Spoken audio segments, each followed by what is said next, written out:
Halo semuanya, perkenalkan nama saya Gema Syuhada. Kali ini saya akan melakukan penjelasan ulang dalam bentuk video dari hasil jawaban saya. Jadi ini tuh analisis strategi peningkatan profit pada PT Indopangan Maju Sejahtera. Nah, jadi tuh dalam rangka mencapai targetnya, peningkatan profit minimal sebesar 30% dalam waktu kurang dari 2 tahun. Nah, perusahaan itu perlu memilih strategi yang tidak hanya efektif secara teoritis, tetapi juga realistis untuk diimplementasikan. Nah, berdasarkan dari data keuangannya, perusahaan saat ini memiliki revenue sebesar 255 miliar dan total cost-nya sebesar 175 miliar. Nah, sehingga menghasilkan profit sebesar 80 miliar.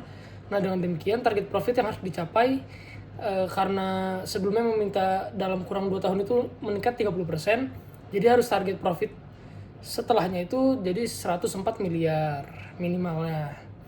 Nah, jadi strategi yang pertama itu ada strategi efisiensi biaya produksi, itu cost leadership. Jadi, strategi pertama yang dianalisis ini efisiensi biaya produksi melalui optimalisasi operasional internal perusahaan. Nah, upaya ini dapat dilakukan dengan cara menekan pemborosan bahan baku, meningkatkan efisiensi proses produksi, serta melakukan negosiasi ulang dengan pemasok untuk mendapatkan harga bahan baku yang lebih kompetitif. Nah, jadi dalam hitungan ini diasumsikan bahwa perusahaan mampu menurunkan total biaya sebesar 14% tanpa mengubah tingkat revenue-nya. Jadi perhitungannya itu cost barunya itu 175 miliar dikali 1 dikurang 14%. Jadi ketemulah cost barunya itu 150,5 miliar.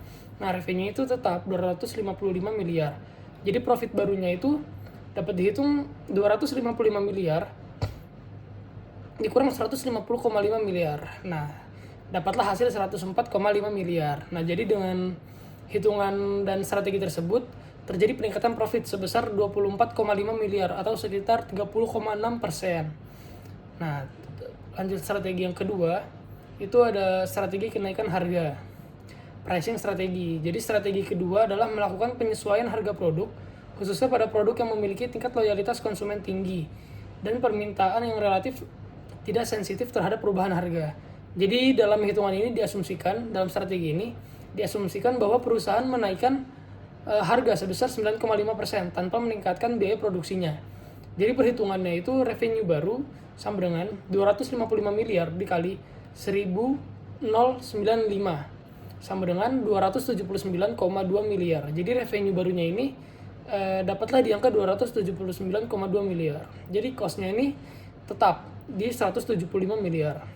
Nah, dari hitungan tersebut itu profit terbarunya itu 279,2 dikurangi 175 miliar. Nah, terdapat hasil yang menunjukkan bahwa ini profit. Jadi hasilnya itu 104,2 miliar. Jadi terdapat peningkatan profit sebesar 24,2 miliar atau sekitar 30,2%.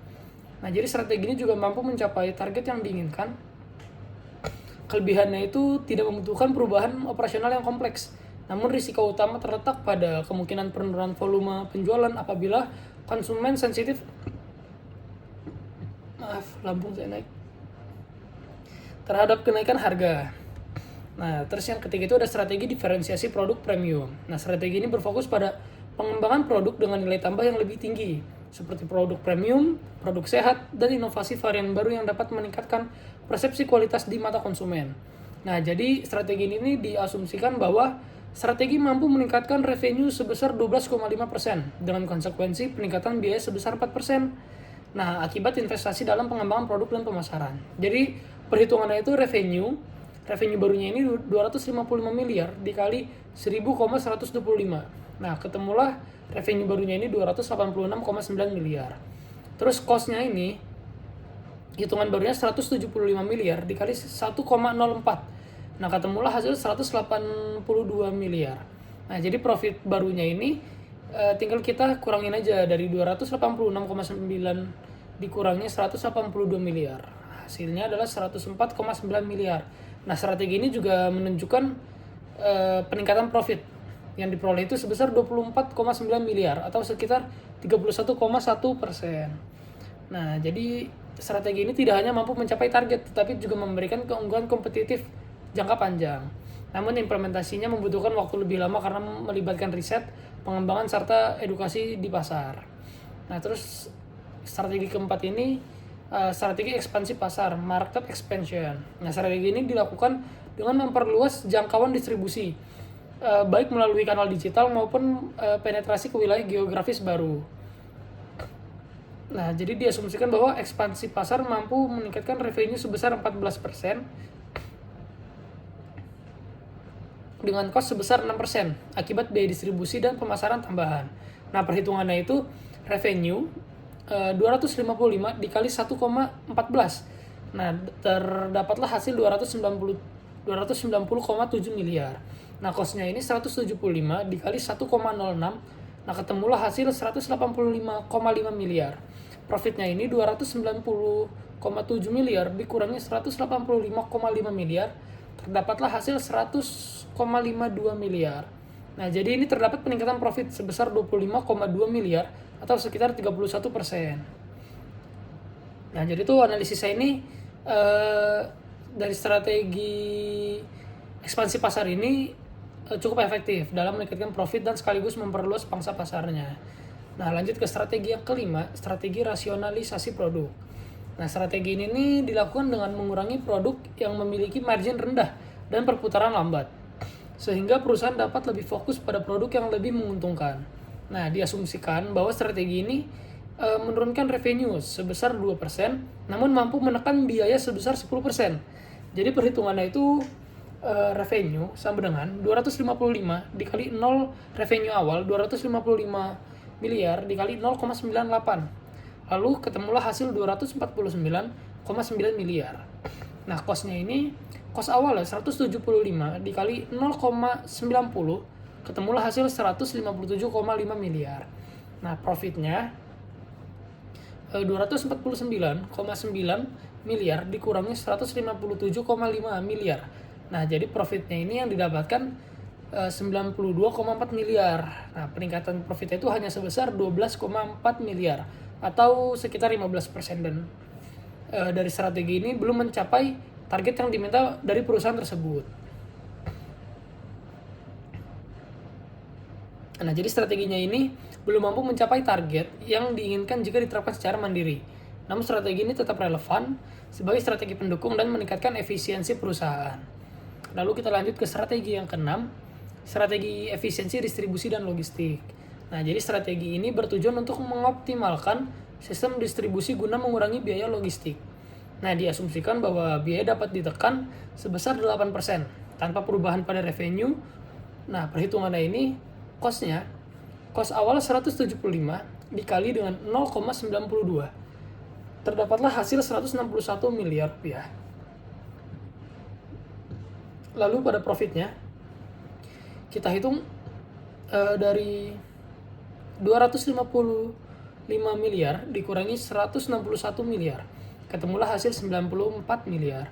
Nah, peningkatan profitnya ini cuma 14 miliar dan itu belum mencapai angka atau target yang diminta dari perusahaan dalam waktu kurang dari 2 tahun ini. Atau peningkatan ini hanya 17%. Jadi itu hanya setengah, ya hampir setengah lah. Setengah lebih dari permintaannya. Oke. Terus sekarang, nah, meskipun memberikan dampak positif, strategi ini belum cukup kuat untuk mencapai target 30% secara mandiri. Oke, sekarang lanjut ke strategi yang ketujuh, strategi digital direct to consumer. Nah, strategi ini dilakukan dengan menjual produk langsung ke konsumen melalui kanal digital.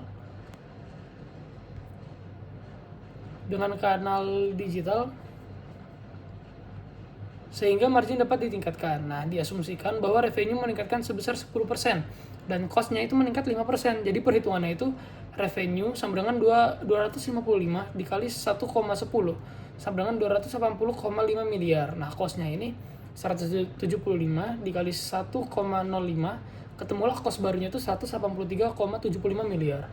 Profitnya kita hitung 280,5 dikurangi 183,75 sama dengan, ketemulah hasil di 96,75 miliar.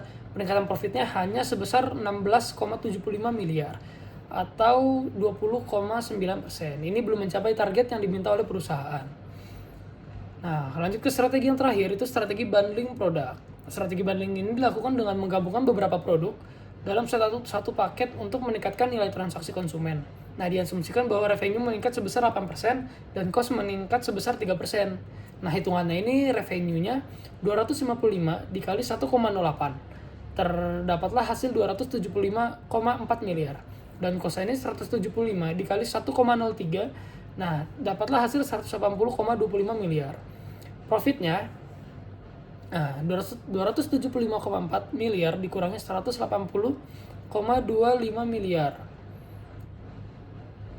Nah, jadi profitnya ini hanya 95,15 miliar. Nah, peningkatan ini peningkatan profitnya ini hanya 15,5 miliar saja atau 18,9%. Ini belum mencapai target yang diminta oleh perusahaan. Oke, jadi dari beberapa strategi yang sudah saya jelaskan ini, hanya ada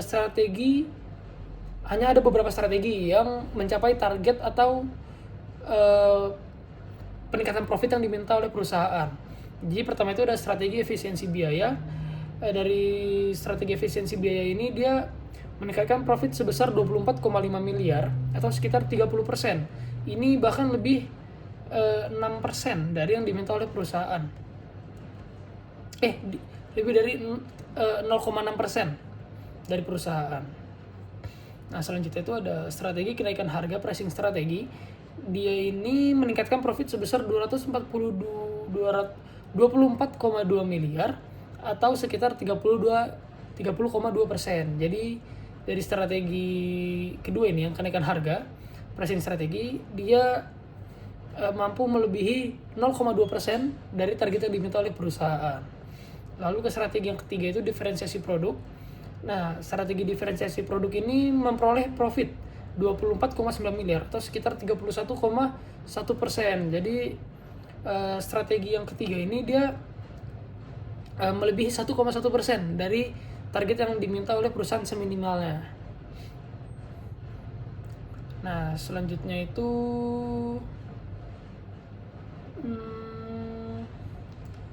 strategi yang terakhir yang terdapat peningkatannya lah, itu strategi ekspansi pasar. Jadi pada peningkatan profitnya ini sebesar 25,2 miliar atau sekitar 31,5 miliar. Jadi profit ini melebihi batas minimal yang diminta perusahaan sebesar 1,5%. Jadi cukup sekian analisis strategi perusahaan yang dapat meningkatkan profit dari saya. Cukup sekian dari saya. Terima kasih.